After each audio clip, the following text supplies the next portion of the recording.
Kimki bir kunda 100 marta La ilaha illalloh vahdahu la sharika lah, lahul mulku va lahul hamdu va huwa ala kulli shay'in qadir deb aytsa, bu ulug' zikr uchun qanday mukofot borligini eshiting.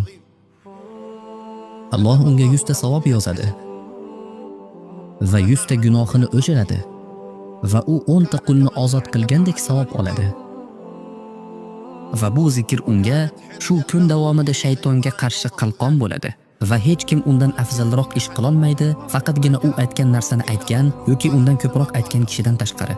Ya'ni avval 100 marta aytasiz, keyin ko'proq aytmoqchi bo'lsangiz, aytavering, chunki shariat bunga ruxsat beradi. Ibnul Qoyyim rahimahulloh shunday degan: Kimki har kuni bu kalimani 100 marta aytib, Allohning rahmat eshigini taqillatsa, unga eshik ochilishiga loyiqdir.